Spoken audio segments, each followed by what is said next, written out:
کہ آج اس ملک میں جو آئین اور قانون کی بالادستی کی بات کر رہا ہے، آج جو اس ملک میں رول آف لا کی اور جمہوریت کا پہکر بن گیا ہے، سمبل بن گیا ہے، آج وہ پابند سلاسل ہے اور ہمیں بھاشن مل رہے ہیں ان لوگوں سے جو خود فارم 47 کی پیداوار ہے۔ ستم ظریفی سر یہ ہے، ستم ظریفی یہ ہے کہ خود فارم 47 پہ بننے والے آج ہمیں بھاشن دے رہے ہیں کہ جمہوریت کیا ہوتی ہے۔ بلاول بھٹو صاحب نے یہاں پر بڑے تاریخی جملہ میرے سمجھ میں کہا جب بلاول صاحب نے کہا democracy is the best revenge.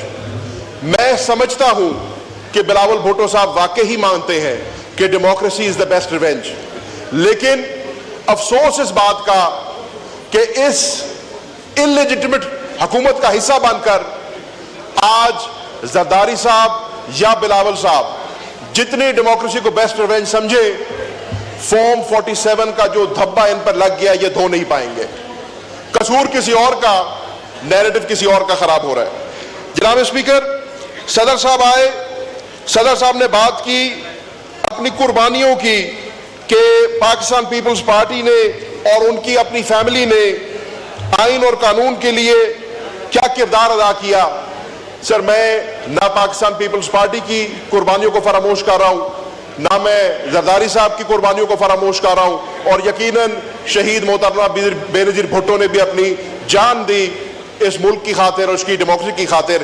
لیکن آج جب زرداری صاحب یہ تقریر کر رہے ہیں تو وہ دل میں تو سوچتے ہوں گے کہ ہم تو ڈیموکریسی کو بیسٹ ریونج کہنے والے تھے، آ کے ہم کھڑے کن کے ساتھ ہو گئے جو 16 سیٹوں کی جماعت آج ملک میں حکومت کر رہی ہے۔ آج وہ جماعت جس کو عوام نے مسترد کیا ہمارے اوپر مسلط ہو گئی ہے، تو وہ جو بیانیہ تھا democracy is the best revenge, آج اس بیانیے کی بھی دھجیاں اڑ گئیں۔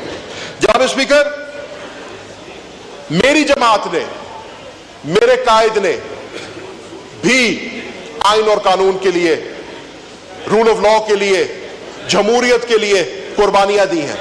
میرے لیڈر نے اپنے خون کا نذرانہ دیا، 4 گولیاں کھائیں اس ملک میں رول آف لا کو بچانے کے لیے، اس ملک میں ڈیموکریسی کا رائج رکھنے کے لیے۔ سر میرا والد 40 سال ان ایوانوں کا حصہ رہا۔ My father has been elected to these parliaments 11 times۔ ایک FIR میرے والد پہ کبھی نہیں کٹی۔ آج میرا والد 10 سال کی قید کاٹ رہا ہے، کس لیے؟ آئین اور جمہوریت کے لیے، رول آف لا کے لیے۔ سر ہم نے بھی، یہ جتنے ممبر یہاں پر میرے ساتھ بیٹھے ہیں، ان سب نے رول آف لا کے لیے، آئین کے لیے، قانون کے لیے قربانیاں دی ہیں۔ اپنے گھروں سے دور رہے ہیں، اپنے بچوں سے دور رہے ہیں، 10 مہینوں کی انہوں نے جلا وطنی کاٹی ہے، اپنے گھروں سے دور رہے ہیں۔ یہ ہیں اصل چیمپئنز ڈیموکریسی کے۔ سر میں نے آج سے پہلے کبھی یہ بات نہیں کی، میں 9 مئی پہ بھی ابھی آؤں گا، لیکن 9 مئی کا میرا کردار کیا تھا؟ 9 مئی کو سر میں اور شاہ محمود قریشی آغا خان ہسپتال میں موجود تھے۔ میری والدہ کی سر 4 سرجریز ہوئی اور اللہ تعالیٰ نے ان کو دوسری زندگی بخشی۔ میری والدہ ہسپتال میں، والد جیل میں، میں مفرور 42 پرچوں کے باوجود۔ سر ہم لوگوں نے بھی قربانیاں دی ہیں آئین اور قانون کے لیے، ہم نے بھی قربانیاں دی ہیں رول آف لا کے لیے۔ تو ہمیں بھاشن کم از کم وہ تو نہ دیں جنہوں نے آئین کا، قانون کا ٹوٹے ٹوٹے کیے ہیں، جنہوں نے لوگوں کی چادر 4 دیواری کو پامال کی ہے، جنہوں نے جیسے ابھی زرتاج گل صاحبہ نے فرمایا، جنہوں نے ہماری ماں اور بہنوں کے گربان میں ہاتھ ڈالے ہیں، وہ کم از کم ہمیں جو ہے ڈیموکریسی کی کا بھاشن نہ دیں۔ سر جی یہاں پر اگر جناب اسپیکر میں پاکستان تحریک انصاف کے کارکنان کا ذکر نہ کروں تو بہت بڑا میں ان کے ساتھ زیادتی کروں گا۔ ہم نے یہ کہا کہ پاکستان تحریک انصاف کا کارکن اور ہمارے قائدین آگ کا دریا عبور کر کے انہوں نے 8 تاریخ کو ہمیں ووٹ دیا۔ جس طریقے سے سر ہم نے یہ الیکشن لڑے یہ ہم جانتے ہیں۔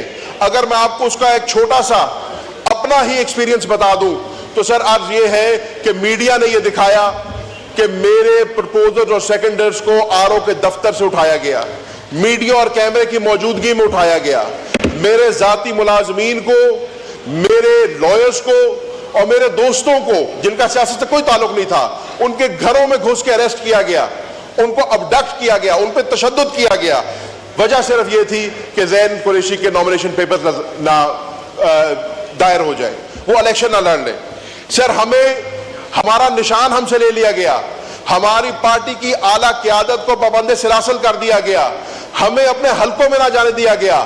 آج سر میں NA 150 کی عوام کو سلام پیش کرتا ہوں. میں نے سر ایک دن کیمپین نہیں کی, میں حلقے میں نہیں جا سکا.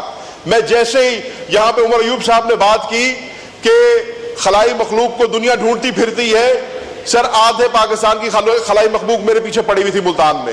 حلقے میں نہیں جا سکا, نشان مجھ سے لے لیا گیا, جوتے کا نشان مجھے دیا گیا جناب اسپیکر اپنی طرف سے تذلیل کرنے کے لیے.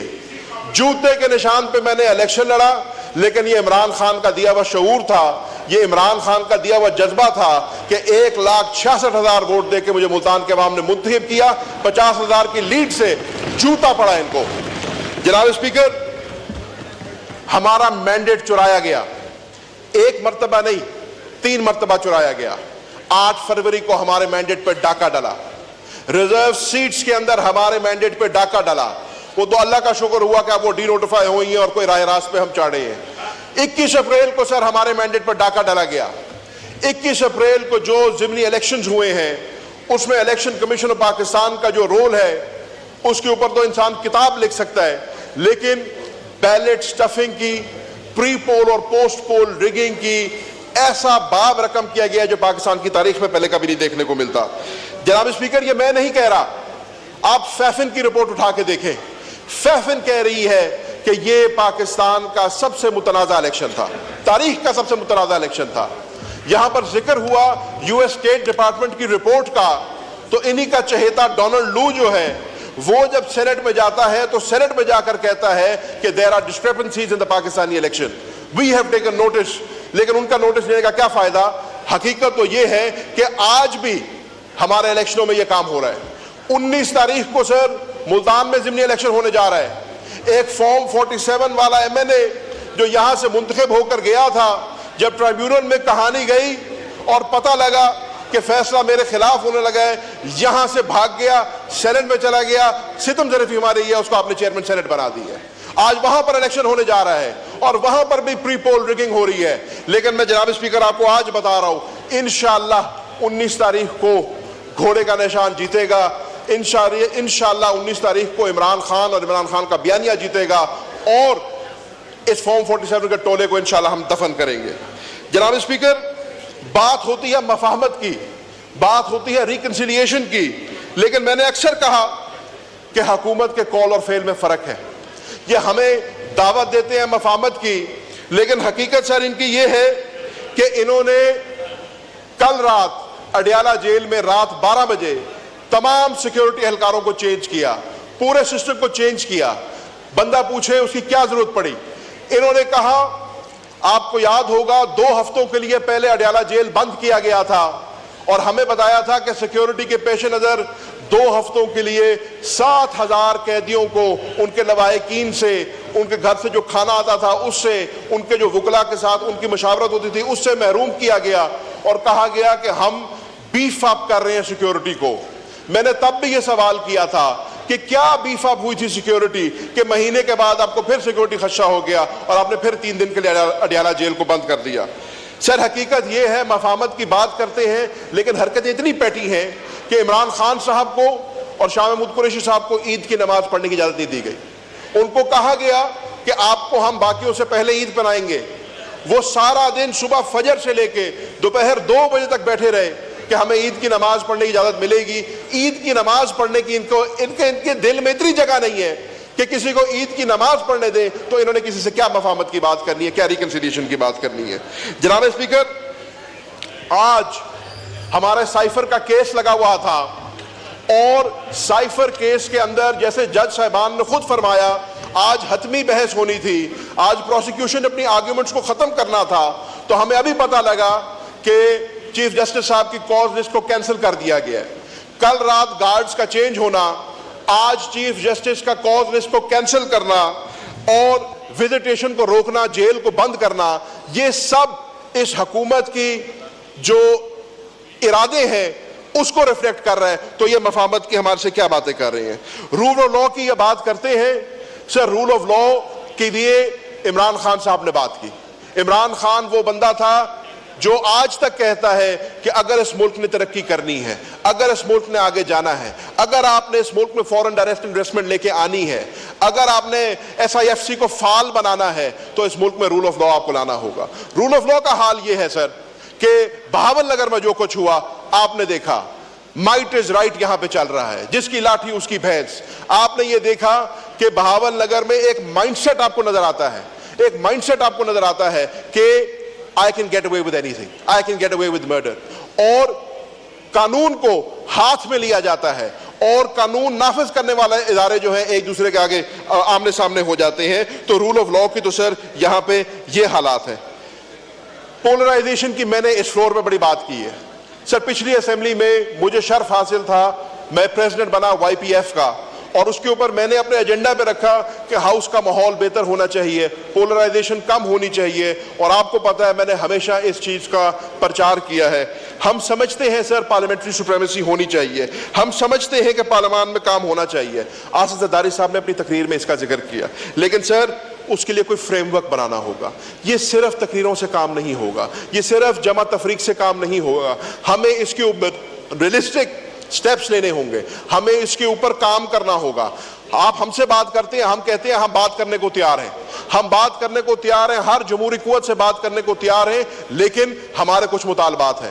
میں آخر میں آؤں گا اپنے مطالبات کے اوپر, لیکن سب سے پہلے سر جو حلقے کے عوام جس نے ہمیں یہاں پہ الیکٹ کر کے بھیجا ہے, اس ملک کے غریب کی بات کرنا چاہتا ہوں. ابھی عمر ایوب صاحب نے بات کی, اس ملک کے اندر انرجی پرائسز کی بات کی, اس ملک کے اندر گیس کی بات کی. یہ فارم 47 والی حکومت IMF کے آگے اس طرح بچ گئی ہے کہ ان کی ہر ہاں میں ہاں ملائی جا رہی ہے. گیس کی مد میں انہوں صرف 300% کا اضافہ کر دیا ہے. جناب اسپیکر, آج اس ملک کا غریب جس کے گھر میں ایک پنکھا اور ایک بتی جلتی تھی, جو 1200-1500 روپے کا بل ادا کرتا تھا, آج 6,000-7,000 ہزار روپے کا بل ادا کر رہا ہے. آج اس سے جو 20-25 ہزار روپے کی نوکری کرتا ہے, اگر وہ بجلی کا بل بھر لے تو اپنے بچوں کا پیٹ نہیں بھر سکتا, اور اگر بچوں کا پیٹ بھرے تو بجلی کا بل نہیں بھر سکتا. تو جناب اسپیکر, اس کے اوپر بھی ان کو کام کرنا ہوگا. ویٹ کرائسس سر, اس ملک کے کسان کے ساتھ اتنا بڑا اس کا استحصال ہوا ہے, اس کو برباد کیا ہے کہ آج وہ بیچارہ اپنی گندم لے کے سڑکوں پہ کھڑا ہے. اس حکومت کی اور انہی کا الیکٹڈ سینیٹر کی جو ناقص پالیسی تھی, اس کی وجہ سے $1 بلین آپ کے ایکسچیکر کا ضائع ہوا. یہ میں نہیں کہہ رہا, حنیف عباسی صاحب یہاں پر تشریف فرما ہوں گے, حنیف عباسی صاحب کہہ رہے ہیں 85 ارب روپے کا غبن کیا گیا. 100 روپیز پر مونڈ کے اوپر خرید کر 4500 پہ وہ گندم بیچی گئی. 85 ارب روپے کا غبن کیا گیا. اور ستم ظریفی یہ ہے کہ جب حنیف عباسی صاحب اس کی بات کرتے ہیں تو ان کو جواب یہ ملتا ہے کہ چپ ہو جاؤ, اگر تم نے یہ بات کی تو میں بھی فارم 47 کا پول کھول دوں گا, شکل دکھانے لائق تم نہیں رہو گے. اور بات گول ہو جاتی ہے, بات گول ہو جاتی ہے. وہ کسان جو ہے اپنی گندم کے ساتھ جو ہے بددعائیں نکال رہا ہے سڑکوں پہ بیٹھ کر, لیکن یہاں پہ جمع تفریق میں جو ہے بات ختم ہو گئی. جناب اسپیکر, دوہرا معیار چل رہا ہے اس ملک کے اندر. اس ملک کے اندر ایک طبقہ وہ ہے جس کو ریلیف مل رہا ہے. سر میں ختم کر رہا ہوں بات کو, زیادہ لمبی بات نہیں ہے میری. آپ مہربانی فرمائیں سر, پھر مجھے 45 والا نہیں 47 والا ٹائم دیتے, تھوڑا بڑھا دیں, تھوڑا بڑھا دیں. Thank you sir. سر ضرور لیجئے گا, اپنی باری پہ لیجئے گا سر, ضرور سر. عباسی صاحب کو ضرور ٹائم دیجئے گا اور ان سے پوچھے گا.